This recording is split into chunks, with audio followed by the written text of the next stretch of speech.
The hangar stretched into infinity, filled with the low hum of engines older than empires. Light spilled in through the open sky lanes, long golden shafts piercing the smoke and steel, catching on the sharp edges of starfighter wings. Talon Drix wiped a streak of oil from his jaw and squinted toward the massive shape parked at Bay 12. The craft wasn't standard issue, too sleek, too clean. It gleamed like a dagger carved from midnight, its surface rippling faintly with a shimmer he didn't recognize. "Never seen tech like that before," muttered Ren, one of the other mechanics. "No registration tag, no flight logs. Whoever owns it's either royalty or trouble." "Same thing where I'm from," Talon said. He tossed the wrench into his belt and walked closer. The ship's hull seemed to absorb light rather than reflect it, its alloy pulsing with what looked like a heartbeat. He hesitated before touching it, and that's when he heard it. A low, muffled sound from inside. A voice, faint, struggling. He leaned closer. "Hello." The voice came again, sharper this time. "Help me." That was all he needed. Training and instinct overrode common sense. Within seconds, he'd bypassed the emergency lock and pried open the access hatch. The air that rushed out was metallic, sweet, laced with ozone. Inside, surrounded by shattered data conduits and sparking filaments, was a woman, or something like one. Her skin shimmered pale silver under the flickering light, her hair white as plasma threads. Eyes of molten violet blinked open, dazed but sharp. She was strapped into a pilot's harness, half-conscious, her breathing shallow. She looked more machine than flesh, cables and neural bands laced across her arms and spine. Yet every detail of her face was alive, disturbingly human. Talon froze for a heartbeat, the realization hitting him. She wasn't just injured, she was running from something. He moved quickly, unclipping her restraints. "Easy now," he said. "You're safe. You're on Draction Station. I'm a mechanic, not security." Her gaze fixed on him, piercing and uncertain. "You opened my ship?" "Had to," he said. "You were locked in and losing oxygen. You can yell at me later." Her expression barely changed. "Do you have any idea what you've done?" He smirked. "Yeah, saved your life." "You're welcome." The faintest flicker of emotion crossed her face, something between irritation and disbelief. "No human touches a Zalaran vessel," she said. "It's forbidden." "Well, you're breathing, so maybe you can file a complaint once you're not dying." He crouched beside her, scanning the interface on her wrist. It displayed symbols he didn't recognize, data streaming too fast to read. "You've got neural overburn," he said. "I can stabilize it, but I need to disconnect this." She grabbed his wrist with startling strength. "Don't touch the core. Then tell me what to do." Her lips parted, breath shallow. "Power reroute beneath the cranial node." "Got it."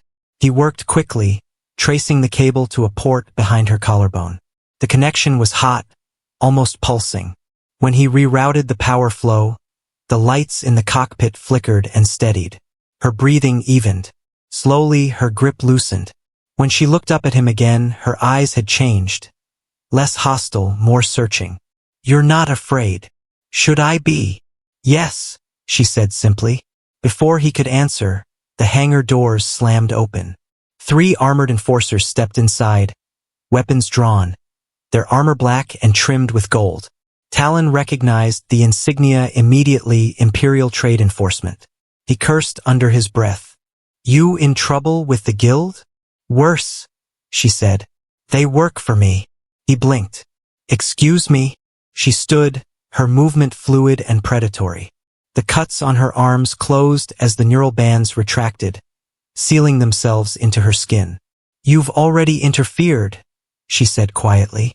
"Now stay behind me if you want to live." The lead enforcer approached, weapon raised.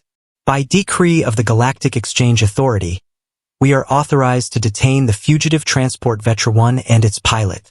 Talon frowned. "She's not a fugitive. She was hurt." The enforcer ignored him, addressing the woman instead. "Madam Vetra, your board of directors insists you surrender the quantum core immediately. You are no longer recognized as sovereign proprietor." Talon turned to her, eyes wide. Wait, madam, she didn't look at him. You've made a mistake, Captain, she said to the enforcer, her voice turning cold as starlight. You presume authority over the one who created your empire. The air between them shimmered, and then exploded.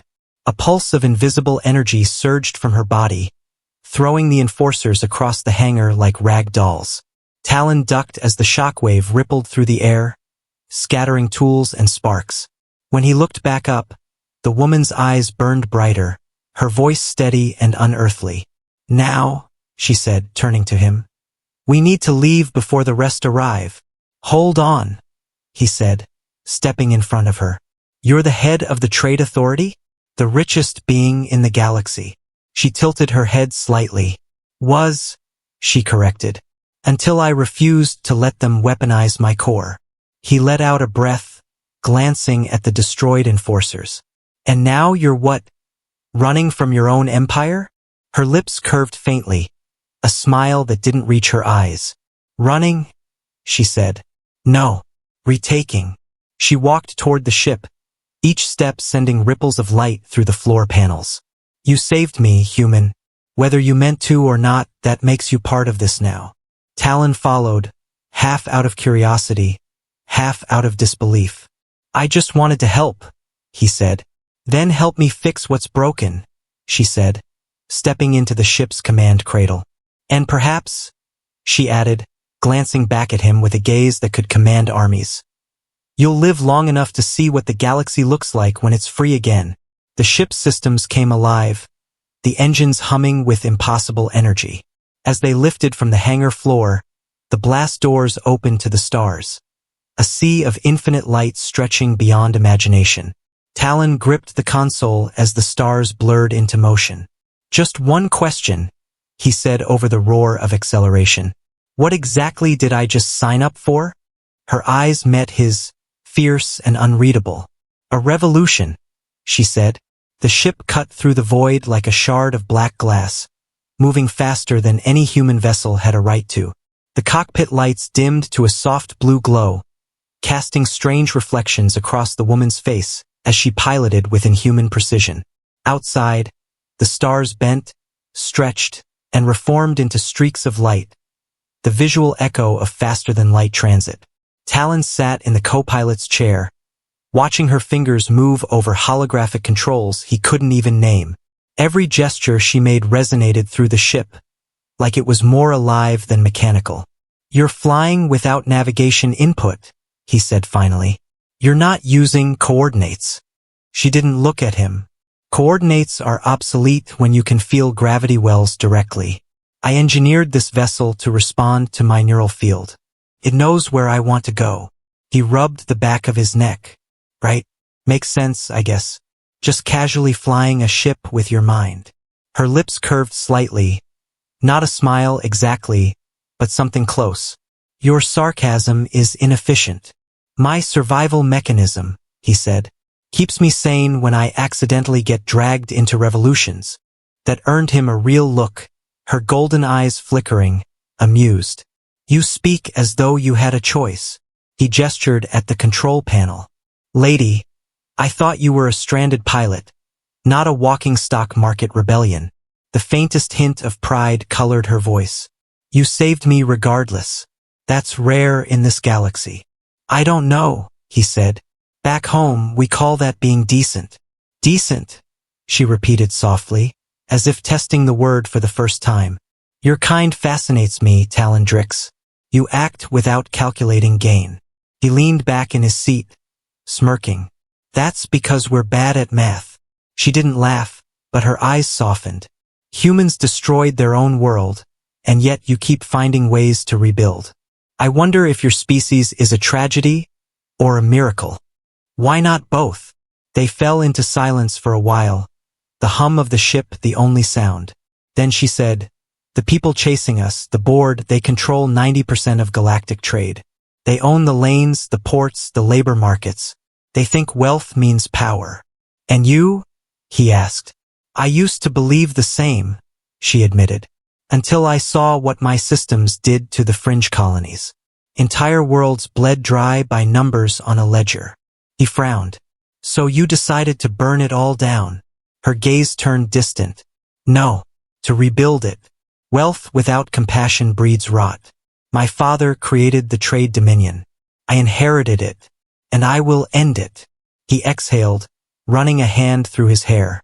You know, for someone who owns half the galaxy, you sound a lot like a human revolutionary. Perhaps, she said quietly, but I've learned from your kind that power only matters when it protects the powerless. Before he could respond, the ship jolted violently. The stars outside twisted, the warp field collapsing into chaos. What the hell was that? He shouted. Interdiction field, she snapped. They've tracked us. A red light pulsed across the console.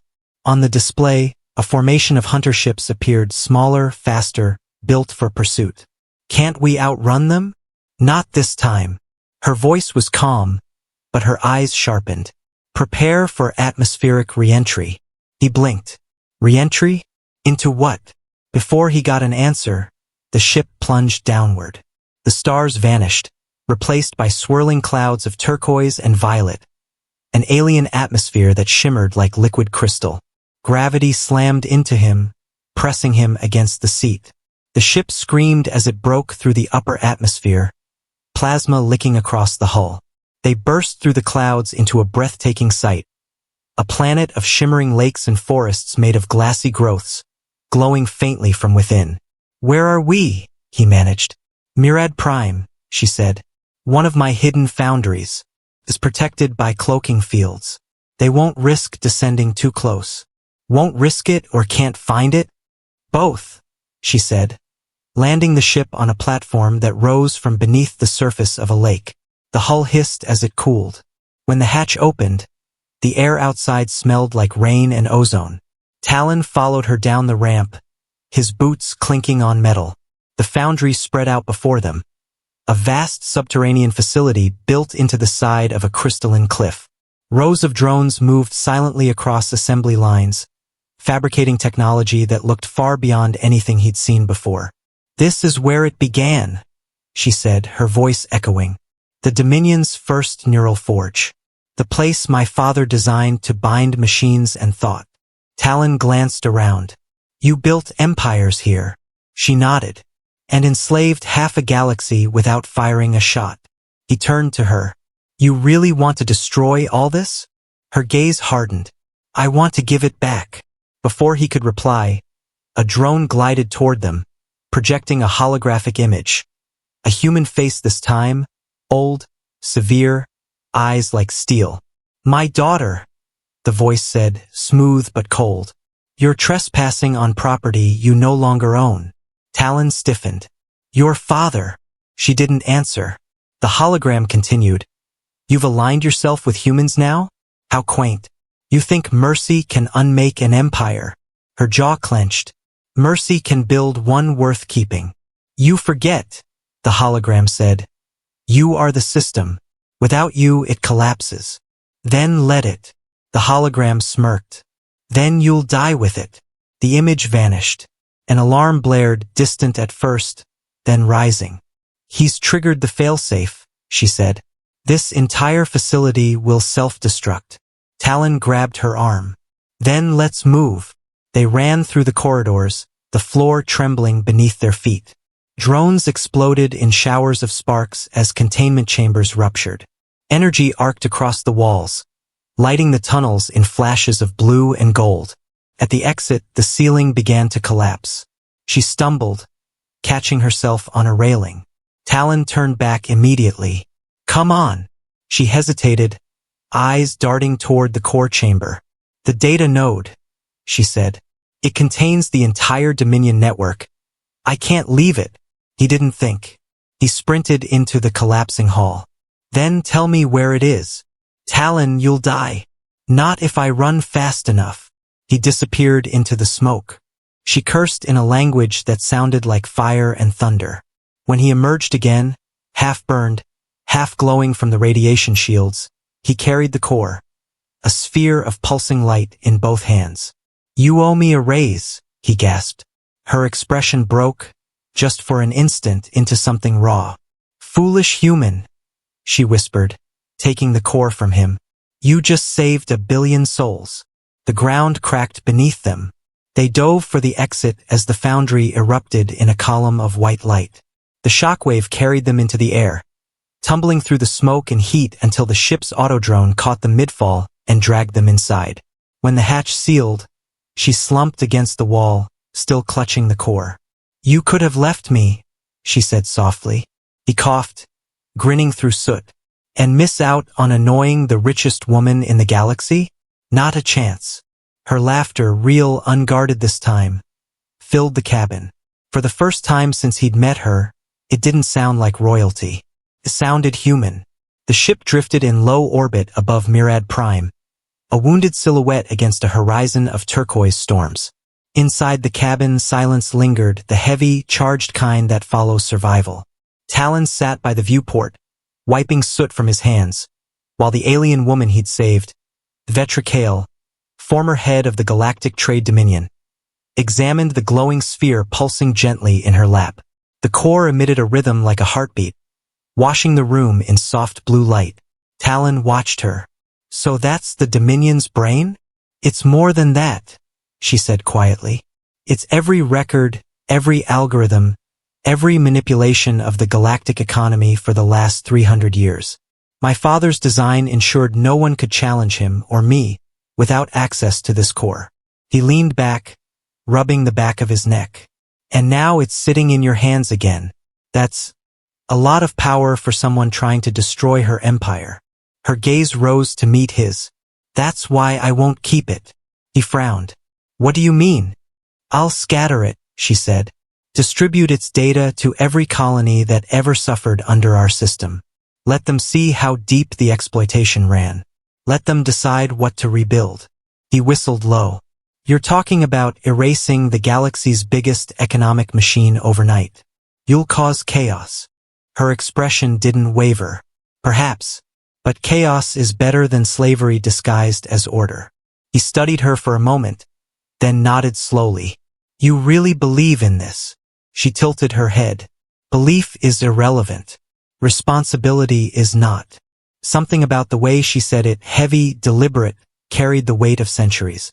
Talon found himself wondering what it must feel like to hold an empire's sins in your hands. You know, he said, most people in your position would have just disappeared. Let it all burn without looking back. I did try, she said softly. And then you opened my ship. He smirked. You're welcome. Her eyes glimmered faintly, a subtle warmth behind the golden sheen. You're insufferable. Yeah, he said. I've heard that one before. Before the quiet could settle again, the ship's alarm flared. A deep, oscillating pulse. Incoming transmission, he said, reading the console. Encrypted. Tracing the signal. Oh hell. She didn't even look up. My father. The screen flared to life. The same holographic face appeared, older, colder, his features carved from arrogance and control. You survived Murad Prime, he said. Predictable. She straightened, her tone icy. You killed our people. I did what was necessary, he said. You were about to dismantle civilization. Do you have any idea how many worlds depend on the Dominion? For survival? She snapped. Or submission? He smiled faintly. The two are not mutually exclusive. His eyes flicked toward Talon. And the human. I see you've taken up with the lesser species. How poetic. They destroy their homeworld, and you invite one into your rebellion. Talon raised a brow. You know, for a guy who calls himself a visionary, you sound like a bad cliché. The hologram regarded him coolly. Do you think she values you, human? You're a tool. Like every other piece of disposable labor her empire once owned. Talon's jaw tightened. Guess I'll have to change that. You won't live long enough, the hologram said. Your ship is surrounded. The sensors flared red. Talon spun to the display, 6 ships emerging from the storm clouds below. He's not bluffing. Vetra rose. They won't take us alive. Sounds dramatic, Talon said. You got a plan? She placed the core into a containment cradle, locking it into the ship's mainframe. We escape through the rift belt. It's uncharted and unstable. No Dominion craft can survive it. He blinked. Great. And what are we flying? A ship built by the woman who owned half the galaxy, she said simply. The engines roared to life. Outside, the enemy fleet closed in, beams of golden plasma streaking through the clouds. Talon's hands moved instinctively, gripping the auxiliary controls as she took the helm. The ship dove into the storm, turbulence throwing them against their harnesses. Shields holding at 60%, he shouted over the noise. They'll last, she said. Hold on. The clouds parted, revealing the rift belt. It wasn't space as he knew it. It was a region of fractured reality. Massive crystalline structures suspended in a void of shifting light. Energy storms danced between them, ripping through the darkness like cosmic veins. Please tell me you've flown through this before, he muttered. Her lips curved slightly. Once. I was younger and more foolish. And now. She glanced at him. Now I have company. The ship darted between the massive shards, energy beams trailing close behind. One hit the aft wing, sending alarms screaming. We're losing stabilization, Talon yelled. Reroute power from the life support grid, she commanded. He hesitated. That'll leave us. Do it. He slammed the controls. Oxygen levels dropped. Lights dimmed. The ship's systems surged, propelling them through a narrow gap in the crystalline storm. Behind them, one of the pursuing ships struck an energy flare, vanishing in a flash of white. 2 more on our tail, he shouted. Vetra's eyes flared gold. Then let's give them something to chase. She reached out to the core's interface, linking directly with her neural band. The ship's lights shifted from blue to white, energy rippling through every circuit. Outside, the hull began to glow, bending the space around it. Talon gritted his teeth. What are you? Rewriting the drive, she said. They'll never follow us now. The ship lurched, reality bending as the rift opened wide before them. The pursuing vessels vanished behind walls of fractal lightning. The Vetra 1 surged forward, disappearing into the heart of the storm. When the light faded, silence returned. Vast, eerie, absolute. The stars outside were gone, replaced by a swirling expanse of color and light. Talon exhaled, his chest tight. We alive. For now, she said, leaning back in her seat. We're in interspace, the boundary between real space and sublight. No signals can reach us here. He looked around. It's beautiful. It's prison, she said softly. No one leaves without a guide. He frowned. And we have one, right? Her eyes met his. I am one. She rose, walking to the core chamber. But linking this deep means losing part of myself. If I miscalculate, I'll burn my neural field. He stood too. Then I'll help you. You can't. You don't understand the data pathways. He stepped closer. You said I don't calculate gain, remember? Guess that makes me perfect for the job. For the first time since they met, she looked uncertain. Talon, if I lose consciousness, I'll bring you back, he said simply. She hesitated only a moment longer before placing her hand on the core. The light enveloped her, threads of energy snaking across her skin. Her breathing quickened. Her eyes flickered with streams of data. Talon, she whispered. If I fail, destroy it. Promise me. He shook his head. No promises. The light intensified, filling the cabin with the sound of pulsing waves, as if the universe itself were breathing. Talon reached out, his hand brushing hers as her body trembled under the overload. For an instant, he saw flashes in his mind. Images that weren't his. Worlds rising, collapsing, trade fleets burning, her standing alone among it all. And then silence. The core went dark. Vetra, he whispered. She didn't answer. He turned her over, her pulse faint, her body limp but still alive. The glow beneath her skin dimmed. Outside, the rift calmed, light refracting into a single beam that stretched toward open space. He gripped her hand, steadying his voice. Hang on, Your Majesty. You didn't drag me into this just to check out now. He set the autopilot toward the exit corridor. The ship shuddered as the rift's edge pulled them forward. When the stars reappeared, real, bright, infinite, he exhaled in relief. But the core remained dark. And for the first time, Talon realized what it meant to be holding half the galaxy's future, and the only person who knew how to save it, in his arms. The medbay was silent but alive with light. Panels hummed softly, their glow shifting from blue to amber as systems stabilized the cabin's gravity and temperature. Talon sat beside the examination pod where Vetra lay, her skin faintly luminous beneath the thin shimmer of the ship's stasis field. For all her power, for all the authority that had once bent economies to her will, she looked fragile now, almost human. He'd cleaned the cuts on his arms hours ago but hadn't moved from his seat. Outside the viewport, the rift shimmered in the distance like a wound in the universe, still sparking with residual energy. He couldn't shake the image of her collapsing, her eyes flickering as the core went dark. "Vital stable," said the ship's AI, a voice like gentle static. "Neural coherence, 57%. Cognitive synchronization, dormant." "In English," he muttered. "She's alive but might not wake up." "Correct." He leaned forward, elbows on his knees. "You're supposed to be the most advanced ship in the galaxy. Can't you fix her?" "I can maintain her. Healing is not maintenance." He sighed, rubbing his face. "Yeah. Tell me about it." She stirred slightly, a faint twitch of breath, and for a moment he thought she might wake. But then the sensors steadied, her vitals unchanged. He sat back, frustration churning in his chest. "Come on, Vetra," he whispered. "You didn't drag me through a war zone, outrun fleets, and blow up half a planet just to quit now." A soft chime broke the silence. "Incoming transmission detected," said the AI. Talon straightened. "From where?" "Unknown origin. Encryption matrix matches. Dominion Central Relay." He froze. "Her father."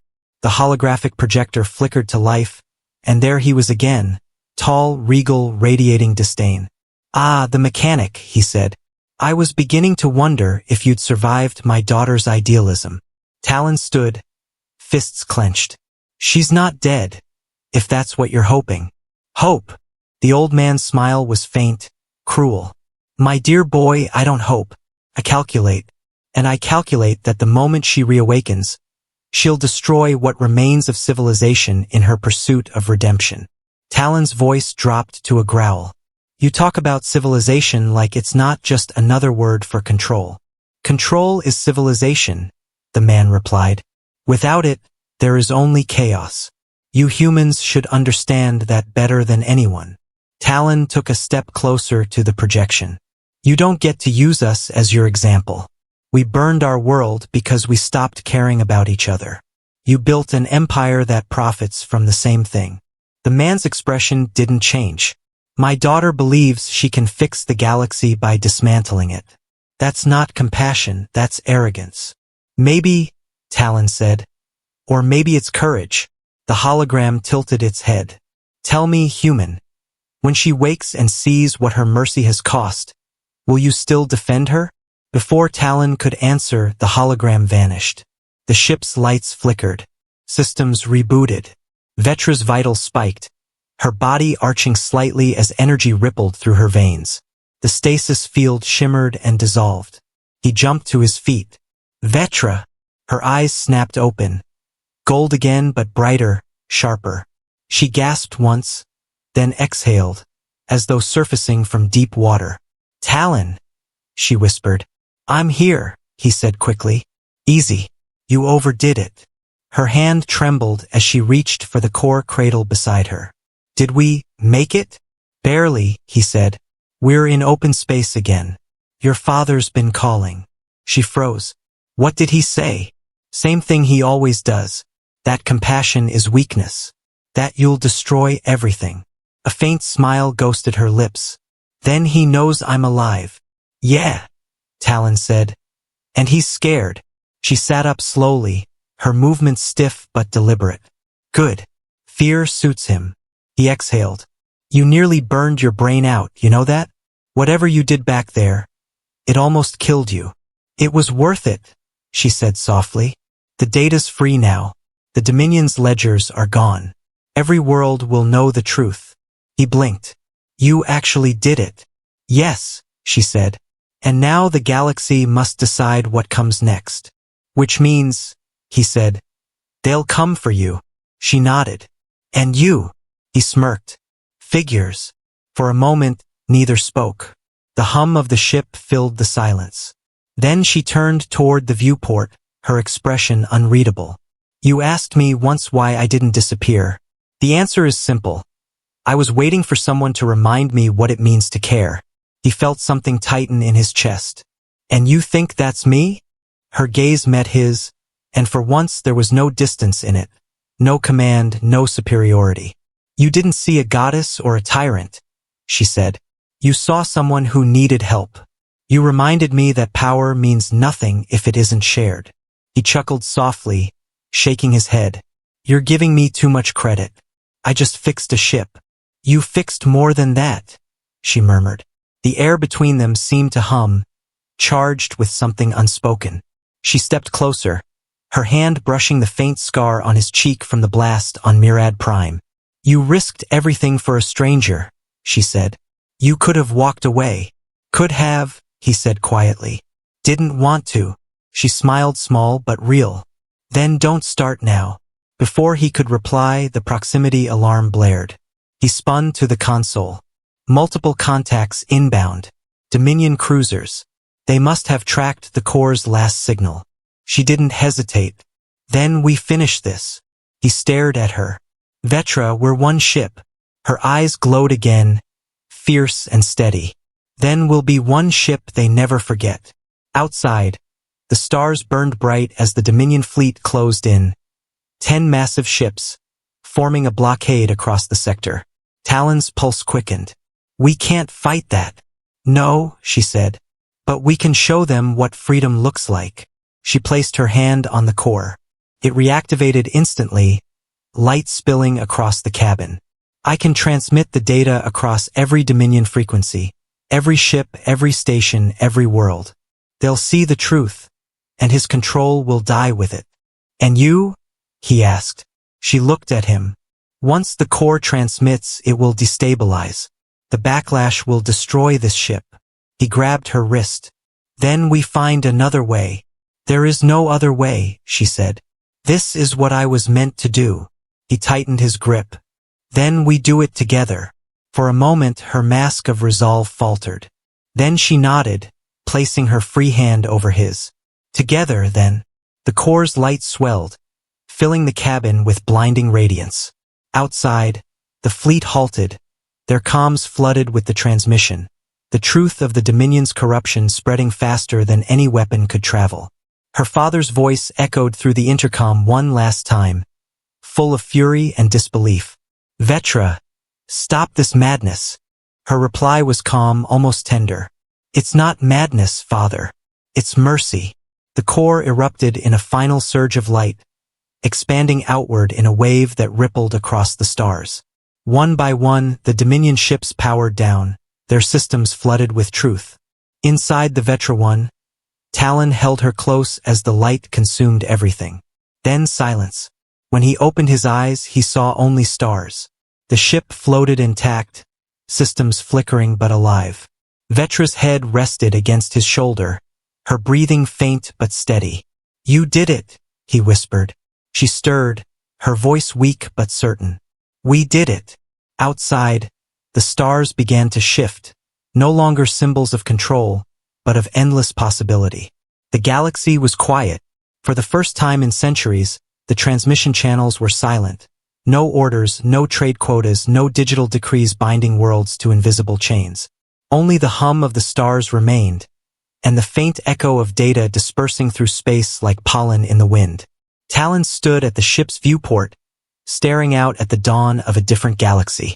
The Vetra one floated amidst the debris field of what had once been the Dominion fleet, now powerless, not destroyed, but stilled, freed from the endless pulse of profit and hierarchy. It looked almost peaceful. He couldn't quite believe it was over. Behind him, the faint hiss of a door announced her presence.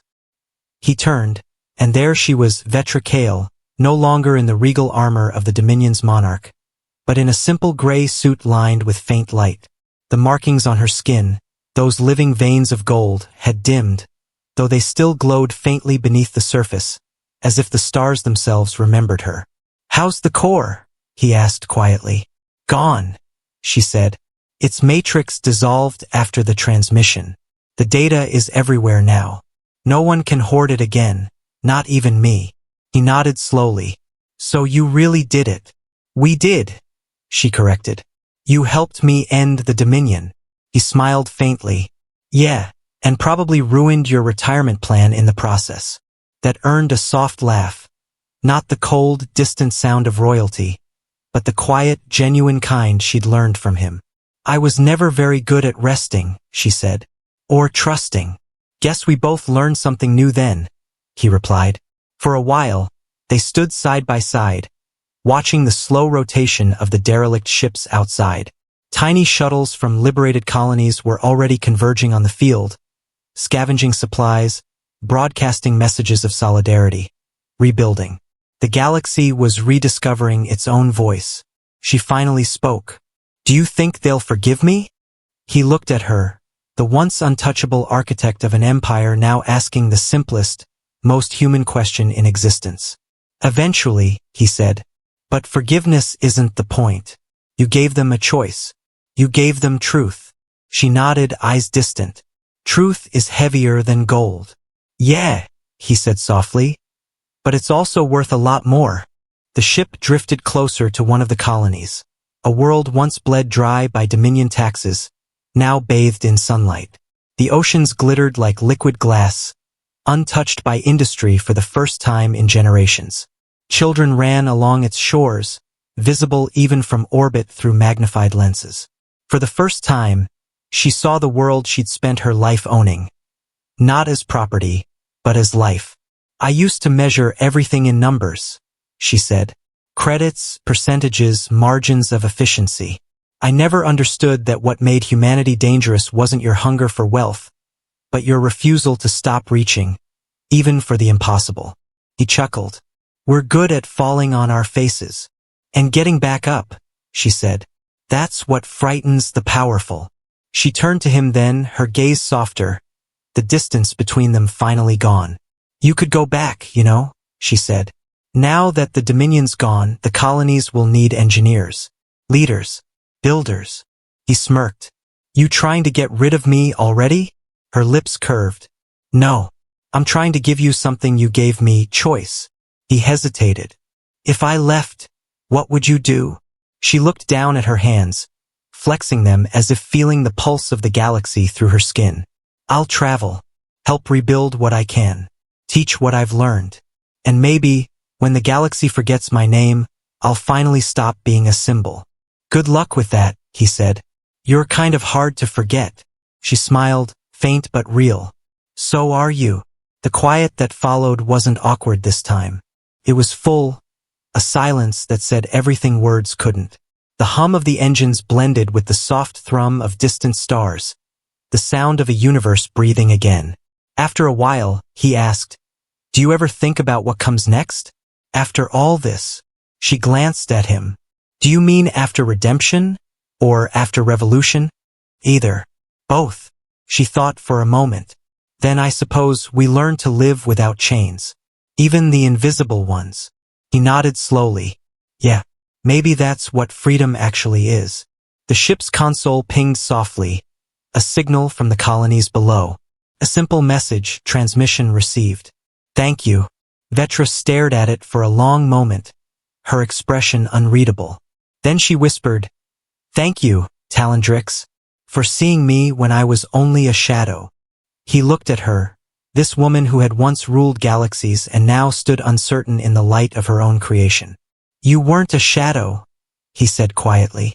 "You were just looking for someone to remind you you're still human." Her smile lingered, small, wistful, beautiful. "And you reminded me." They stood at the viewport as the ship rotated, revealing the vast stretch of stars ahead, uncharted, unclaimed, possibility infinite. "So," he said finally, Where to, Captain? She raised an eyebrow. Captain. Well, technically I'm still a mechanic, he said, grinning. But if I'm staying, someone's got to keep this ship from falling apart. Her laughter came freely this time, like the first sound of rain after drought. Very well, mechanic. Set a course for the edge. The edge of what? She looked at him, her eyes golden and full of something almost like hope. Of everything. He turned to the console, hands steady on the controls. Edge of everything. It is. The Vetra 1 came alive once more, thrusters igniting in a blaze of white light. As the stars stretched into lines and the galaxy fell away behind them, two figures, one human, one something more, disappeared into the vast unknown, leaving behind the ruins of empire and the first breath of a new dawn. And across countless worlds, in the hushed hours after freedom, a single phrase echoed through every tongue and circuit, a reminder of what began it all. He stopped to help, unaware the alien woman he rescued owned half the galaxy.